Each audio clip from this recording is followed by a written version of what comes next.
Hi అండి. అందరికీ నమస్కారము. కార్తీక పురాణము 4వ అధ్యాయము. దీపదాన మహత్యము. కార్తీక పౌర్ణిమ సోమవార ఫలము. ఈ కార్తీక మాసంలో స్నానం, దానం, దీపంకి ఎంత విశిష్టత ఉందో ఈ కార్తీక పురాణానికి కూడా అంతే విశిష్టత ఉంది. రోజు పూజ చేయలేని వాళ్ళు ఇలా ఈ నెల రోజులు కార్తీక పురాణం వినడం వలన చాలా ఫలితం ఉంటుంది. జనకుడిట్లడిగెను. వశిష్ఠమునీంద్ర, నీ యొక్క వాక్సుదారసమును పానము చేయుచున్నా నాకు తృప్తి తీరలేదు. కాన తిరిగి కార్తీక వ్రత పుణ్యమును దెలుపుము. ఆ కార్తీకమందు ఏ దానమును చేయవలెనో, దేనిని గోరి వ్రతము ఆచరించవలయునో చెప్పుము. వశిష్ఠుడు ఇట్లు పలికెను. పాపములను నశింపజేయునదియు పుణ్యమును వృద్ధి బొందించునదియు అయిన కార్తీక వ్రతమును ఇంకా చెప్పెదను వినుము. కార్తీక మాసమందు సాయంకాలమున శివాలయమందు దీపారాధన చేసినచో అనంత ఫలము కలుగును. కార్తీక మాసమందు శివాలయములో గోపుర ద్వారమందును శిఖరమందును ఈశ్వరలింగ సన్నిధియందును దీపారాధన చేసిన ఎడల సమస్త పాపములు నశించును.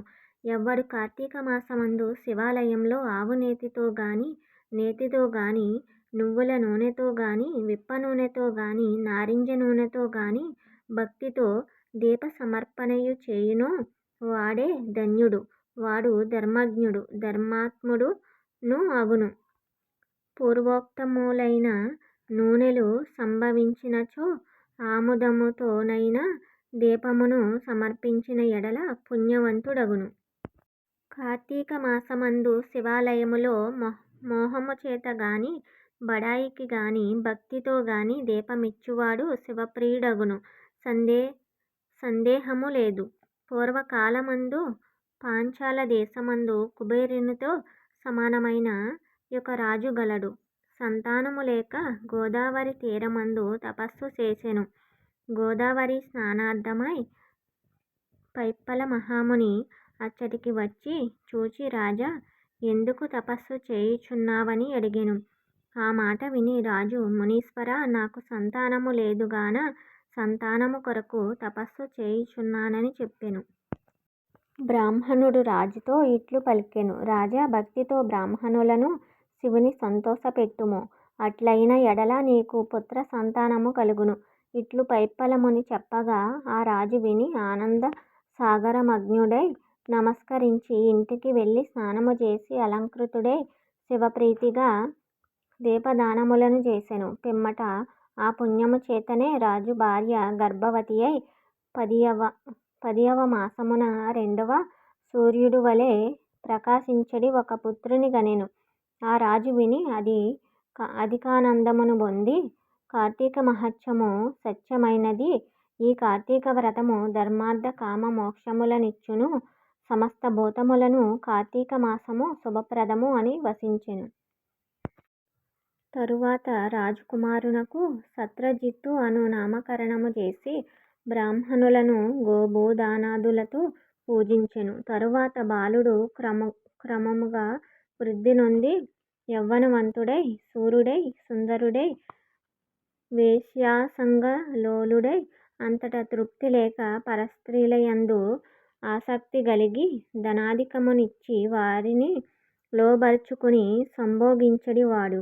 ఇది తగదని చెప్పిన గురువులను బ్రాహ్మణులను ధిక్కరించి జాతిని విడిచి జాతి సంకరకారకుడై దేవప్రతిమను నిందించుచు కఠినముగా మాట్లాడుచు నిరంతరము కత్తిని చేతధరించి అడ్డము వచ్చి వారిని హింసించును అన్యాయ మార్గవర్తనుడై యుండెను.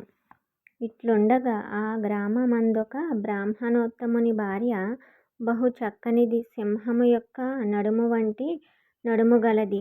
పెద్ద కన్నులు గలది. పెద్దవైన పిరుదులును కుచుములును గలదియు. అరటి స్తంభముల వంటి తొడలు గలదియు. చిలుకవలె సుస్వరమైన వాక్కు గలదియు. మన్మథోద్రేకము గలదై యుండెను.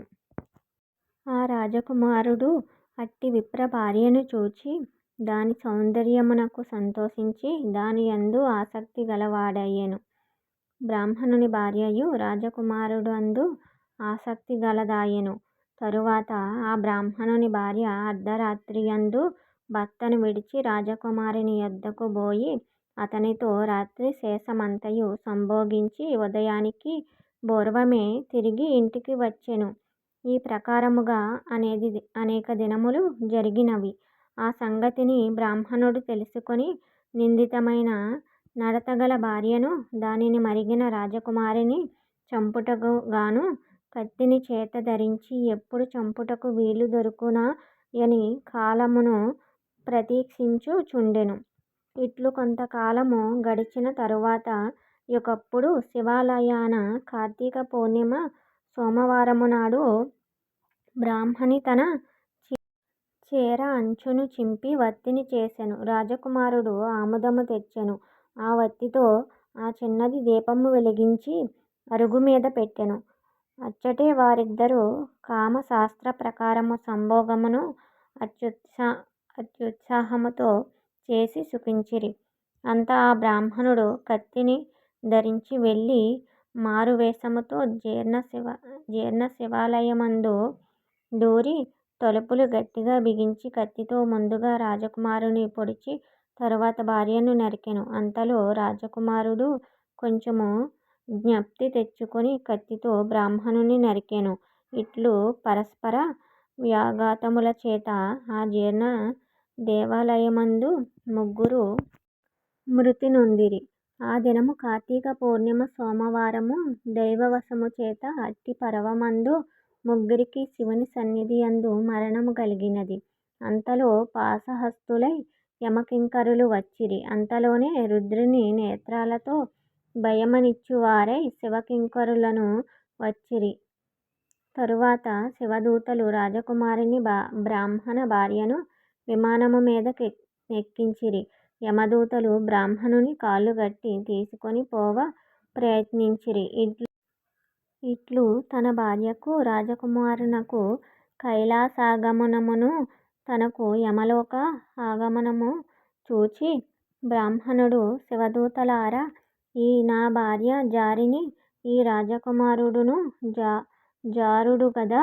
నేను బ్రాహ్మణుడను సదాచారవంతుడను గదా. ఇట్లుండ నాకీ గతి ఏమి, వారి కాగతి ఏమి అని అడిగెను. శివదూతలిట్లనిరి, బ్రాహ్మణోత్తమా, నీవన్న మాట సత్యమే గాని అందొక విశేషమున్నది చెప్పెదము వినుము. ఈ నీ భార్య పాపాత్మురాలును జారినియు అయినప్పటికీ కామమోహము చేత కార్తీక పూర్ణిమ సోమవారమునాడు శివాలయమందు దీపారాధనకు గాను తన చీరెను చించి వత్తిని చేసి ఇచ్చినదిగాన దీని పాపములన్నీయు భస్మములైనవి. ఈ రాజకుమారుడును దీపార్థమై ఆముదమును తెచ్చి పాత్రలో నుంచి ఇచ్చినందున క్షేణపాపుడాయెను.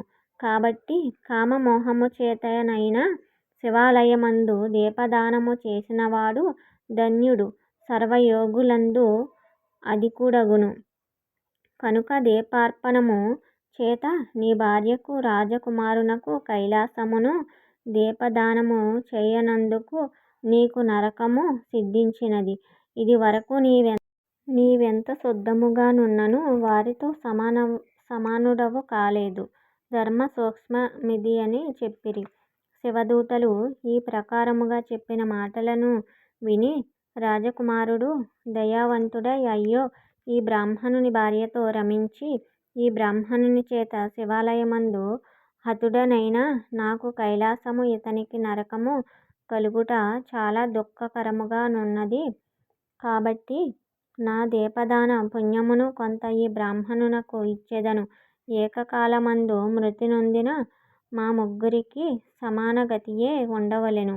ఇట్లని ఆలోచించి తన దీపదాన పుణ్యమును బ్రాహ్మణునకు కొంత ఇచ్చెను. ఆ పుణ్యము చేత బ్రాహ్మణుడు దివ్యమైన విమానమెక్కి కైలాసమునకు పోయెను.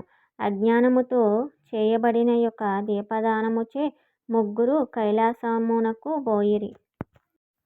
కాబట్టి తప్పక కార్తీక మాసమందు ధర్మమును చేయవలెను.